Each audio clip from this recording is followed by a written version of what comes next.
Now, why do we have this graphic on the screen? 3-point field goal leaders all time. Well, we haven't had Reggie Miller on the show yet. We have had Steph Curry on the show very recently. And that leaves one name.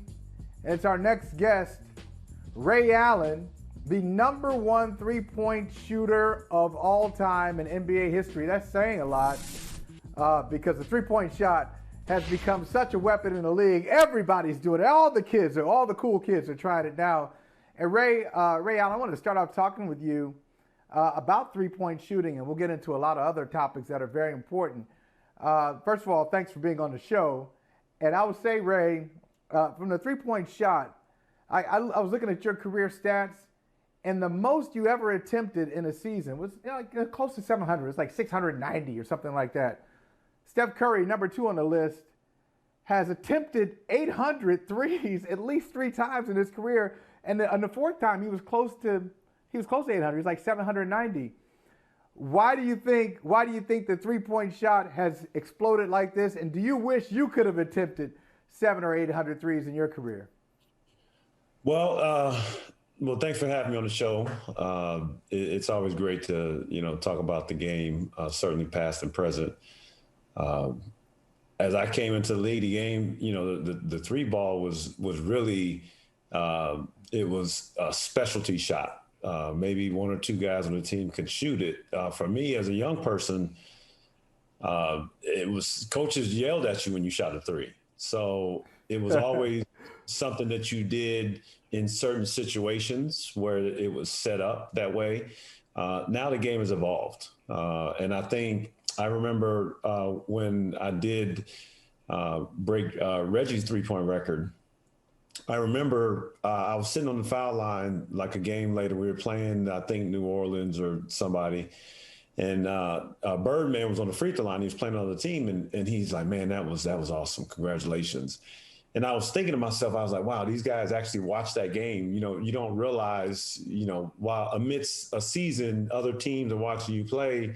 And it was a thing. It became something that people watched, followed. And for young people who weren't in the league, in high school, in college, it set a bar for them. It gave them something to ascertain to be or aspire to be like. And that's something that, when you set something into motion, it creates a window for people to kind of, jump through. And I think that's what's happened with myself, with Reggie. You throw Kyle Korver in there, you throw Vince Carter in there. Guys in my era that shot the three ball well, young people grew up and wanted to be like that. So it has changed the game. Three ball is more than two ball. So analytically, GMs see that, and that's kind of the direction they've gone in. Are you surprised at what Steph has been able to do with it? I mean, he's shooting it not just not simply behind the line. Sometimes it's 2 and 3 feet behind the line, and so now it's causing defenses just to be very uncomfortable at all times. Are you surprised that he's been able to shoot it at such a high level from sometimes 27, 28 feet? Well, I'll take you back 2001. There were a lot of mentions about my team with the Bucks at the time, and everybody was assuming that we couldn't win the NBA championship that way because we really didn't have a scorer on the block. It was this traditional way of playing basketball. So we didn't have a guy that can get you, 15 and 12 on a daily basis on the post. So they thought and assumed we couldn't win a championship that way. That was just kind of the old guard, the old way of thinking. And we made it to the Eastern Conference Finals that year. Then, a couple of Seattle teams I had where we pushed the ball and we played pretty fast. Western Conference has typically always been in that mold, so to speak. And so now you see teams, what's so great about Steph is Steph, I always say that he's in a lane of his own because when you're talking about shooting guards, he's a point guard. So he has the ball in his hands majority of the time. And, it gives him such a great opportunity to score, to field the ball, to get comfortable with the ball, and to create. And for myself, I'll throw Clay in there. A lot of the two guards, even present day to even going back to back in the day, You were coming off screens. If you had pick and roll talent, you had pick and rolls, but you were catch and shoot for the most part. So it was different for our shooters. And I think with Steph, he's certainly set a pathway for younger people to see that the point guard spot is played a little bit differently than it has been over past. I'm gonna guess. I'm gonna tell you a basketball story that you may not have heard before, and that's saying something. Now, Ray, I don't know if I can do that. Okay, that's a big claim. You tell me if you've heard the story before or not. But let's go back to the 2008 NBA Finals, Celtics versus Lakers. Before the series starts, Danny Ainge, general manager of the Celtics, sits down with Lakers assistant coach Tex Winter and says, "Okay, what concerns you about us?" And Tex Winter told him, he said, no, not Kevin Garnett. It's not Paul Pierce. I'm concerned. I want to see how Kobe's going to respond to Ray Allen, because I think Ray Allen's going to give Kobe a hard time with his offense. I don't know if you heard that before, but in that series, you were great.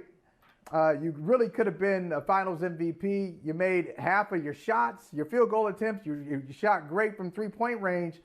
And that's significant because of what was going on in the NBA, which you found out in the NBA Finals. You find out, you get a phone call from your lovely wife, Shannon. She tells you about your son, Walker, and take the story from there. I think the Boston Globe did a feature when they were measuring up each position and what position had the advantage. And I don't quite remember who they said had the advantage between myself and Kobe. I know it's easier to say Kobe, having had scored more points than me up at that time. But we've always had some great battles over the years. And, based on the way I play and the way he plays, I know that I was going to put him in a position where it was going to have to stress him a little bit more on defense that he would have liked. And that ultimately is why they put Derek Fisher on me to guard me, to chase me off screens, to give Kobe more rest on defense so he can do what he needs to do on offense. That series did change our lives a lot. We found out that our now 14-year-old, at the time he was 17 months old, our son Walker was diagnosed with diabetes type 1. And we were actually in LA the day before Game 5, and he, the whole week he was kind of in and out. And then on the day of Game 5,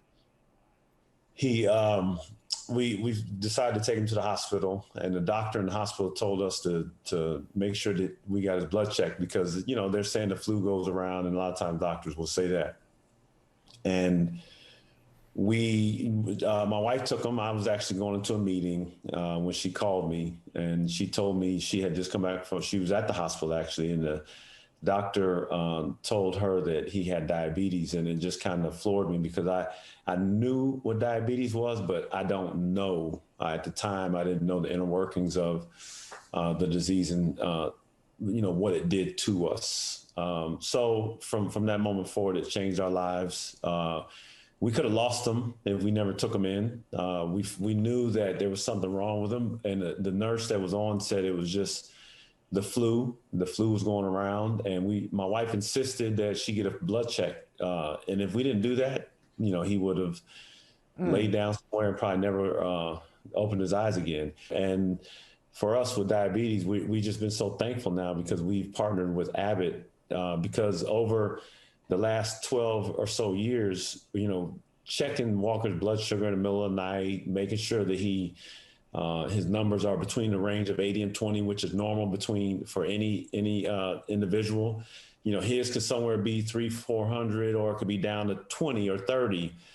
And now that, we partner with this company, Abbott, they've come up with the Freestyle Libre 2. And what it's allowed us to do is now, by our phones, we can check what his blood sugar is. Like I can look at my phone now and see what his blood sugar is while he's at school, while he's sleeping. And so we get immediate numbers and kind of know which direction it's heading in. So we don't have to constantly check his fingers. For most children with diabetes, they're always poking their fingers. And for Walker, when he gets out of a swimming pool, he gets out of a shower, his hands, you can just see all the holes in it. It's like the saddest thing. I'd do anything to take it away from him. So, Walker is able to just take his monitor and just kind of hold it next to his arm. and it gives him a reading immediately so he doesn't have to check anymore. So it certainly has been a lifesaver for all of us.